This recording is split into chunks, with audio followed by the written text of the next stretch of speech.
All right, let's put this on Periscope. Wednesday Wisdom, and we will get started pretty soon. Wednesday, and it starts now.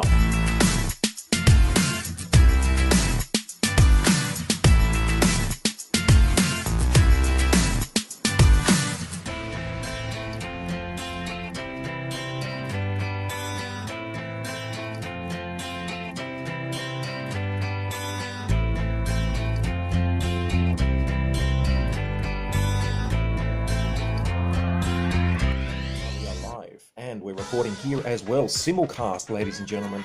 Welcome to YouTube, welcome to Periscope, and welcome to Anchor FM at Gabsmack Podcast, which will be available at patreon.com/Gabsmack pretty soon. Hey, we have, for those listening on the podcast, we have Sarah Ballerina, Captain Deltron, Platinum Mimi, good to see all of you. And this will also go on to YouTube pretty soon at Gabsmack. So there you go, we've got it all covered.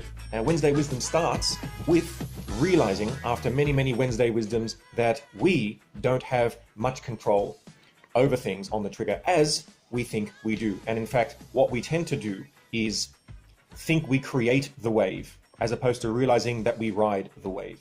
So when one expects a certain outcome, whether it's a situation, whether it's a job, whether it's people, whether it's friendships, whether it's enemies, whether it's love, not being attacked for doing something that you know you didn't do, or if it was done, you didn't mean to do it, and someone's misunderstood you, and then you can't believe that they would misunderstand you, or you're dating someone and then they cheat on you, or you're with a friend and then your friend does something and you can't believe that they did it. All of these things, we have this assumption that we have control over how other people behave. If we're nice to them, they'll be nice back. If we treat people with respect, they'll treat us with respect. If we go home from work, we expect to get home safely. All of these are an illusion. Expectations are within our mind, and it's a reflection of what we think reality is, as opposed to what's actually happening outside. What's happening outside of our mind doesn't care about what we think or what our expectations are. Sometimes it can work the other way if you expect something to turn out badly. The point is that either way, it's making an assumption that the expectation has something to do with the outcome, and it has nothing to do with the outcome. And so you think, what is the best I can do in any situation that I'm in? As opposed to thinking, how can I make my situation better? They seem similar, but they're nothing to do with each other. I don't like where I'm at. I've got to get myself into a better place. Well, I would say it has a lot to do with the mind. It has a lot to do with wondering why you reach a certain conclusion that you reach, thinking that it has something to do with the circumstances around you. So you think, why does that person have something I don't, for example? And then the question is, well, why does that bother you? That's the first question. Well, the expectations have more to do with what you think of the world. So it's your perception. So you actually control how you can feel about a certain situation. If you, for example, are not someone who fits into society in a standard way, which is a lot of people, even though it's not the majority, but it's a lot of people, then there is more of a chance that you would be misunderstood and even mistreated. And you might blame society for that. It is partially society's fault, in the sense that you expect that society wouldn't treat you that way. So it actually comes down to the expectations. Now, growing up, as I said, with autism, sometimes after many years of learning how to behave in such a way that masks it to a huge degree, it's caused further problems. One of them is you can potentially develop resentment to think, why do I have to struggle to get to a point where I can almost look completely normal? And someone else didn't have to struggle and was able to have more advantages in life. So that's a question, you can ask yourself. And then you can blame the other people for being luckier than you or being more advantaged than you, as opposed to thinking something else, which could be, I'm in this situation, I didn't control it, they didn't control theirs, I'm going to do the best with what I have. Now, there are two different ways to look at the exact same scenario. And so what you can do, Dr. Troy, I compare myself to how I was yesterday, as opposed to comparing myself to someone else. Mr. Islam is Great has just said to those listening to the podcast, whatever you do, it will be limited by the circumstances. This is absolutely correct, and it's sort of semi-fatalistic, but not necessarily, in the sense that the situation is also a result of your perception of that situation. So I was saying to the doc today that if you take a photo and you stretch out the photo far enough, the photo looks blurry and then it doesn't even make sense anymore. Now, why is that? It's because the information that's collected in such an arrangement that is able to be viewed by the person seeing the photo allows the transfer of information. That information needs to be read by the person looking at the photo. And so if the photo is spread out too far, so that each piece or each pixel is spread so far that the viewer cannot actually gather that information, the photo disappears. But it only disappears with respect to the person viewing it.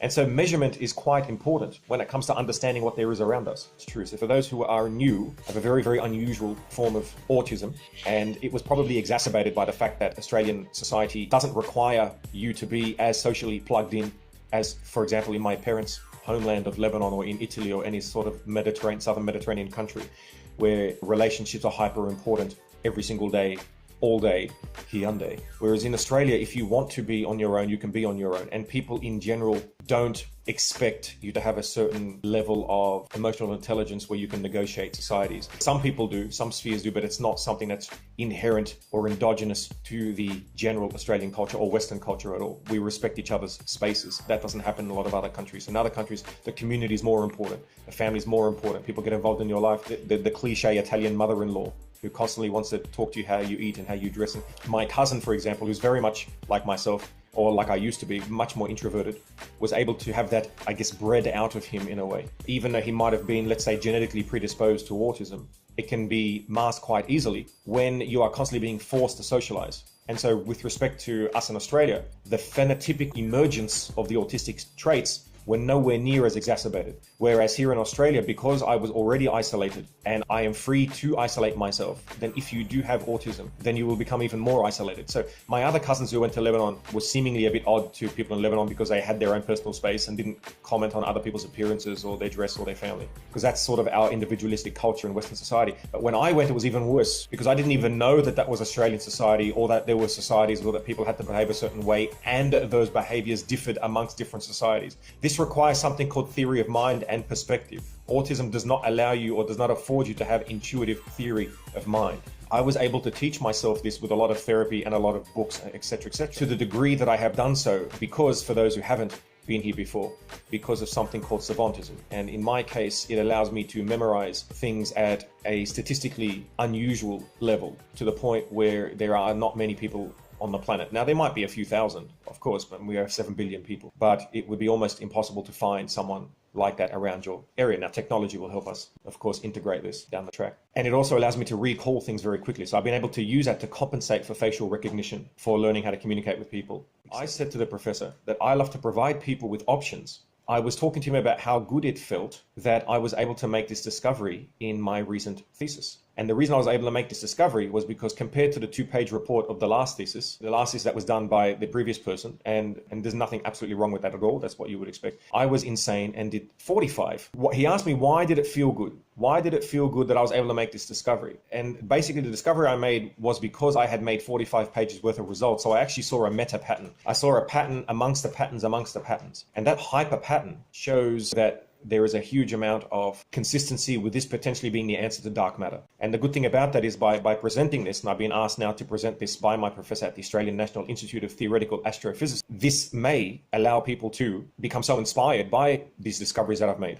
in order to help expand this sub-branch of cosmology, which I've been expanding on my professor's behalf, called quantum dark matter. And that's a good thing. Now, he said, why is it a good thing? Now, the doctor said, maybe it's a good thing because you like providing people with options. And in fact, you've actually just provided a new option to the physics world. And I thought that's actually quite interesting, because I do love providing options to people. And this is the ultimate way of providing an option, providing it to the world of physics, which could trickle down over the next 1,000 years into technologies that could potentially be beneficial to humanity. Someone has just commented, for those not on Periscope, that they doubt the Big Bang Theory. Yeah, it's good to doubt. I say it's good to doubt anything. When someone thinks they have the answer, that's when you stop looking for options. And that's probably one of the dangers that humanity falls into. One of the interesting things about this subject that I'm working on in physics is that it's actually quite shunned by a lot of people, because it's a radical idea. And that's actually what drew me to this idea. My professor has almost been a metaphorical wanderer, a homeless wanderer in the world of physics. Maybe he's insane. He could be insane, absolutely. And it's very hard to distinguish between someone who's insane and someone who's a genius. And you love how Honest Joe just comes backwards and forwards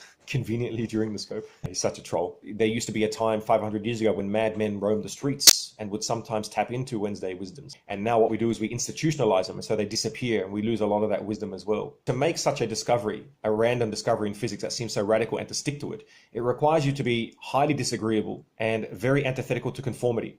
Very disagreeable, very stubborn, and very creative. And I thought, I believe I am the most stubborn, disagreeable person I know. And that is exactly the type of thing you need to actually be the one who stands out from the crowd and says, no, I'm not going to be criticized and judged for thinking something that no one else is brave enough to think. It turns out that my despising of societal norms and conformities is related to boundaries, because of course conforming requires boundaries, and I have grown up detesting boundaries. And that has much to do with theory of mind, which means that you don't have understanding of risk of boundaries of people's behavior, and so it seems quite illogical when people set up these fictitious boundaries. But it turns out, as I've said before, and as I've come to learn, boundaries also protect us from other people, not just other people from us. And so, for example, a boss and an employee, I've been in a situation where I was friends with employees. It doesn't actually work, because then when you come back to be an employee and a boss, there is a different dynamic because they now know you as a non-boss, and it's very hard to switch that on and off for human beings.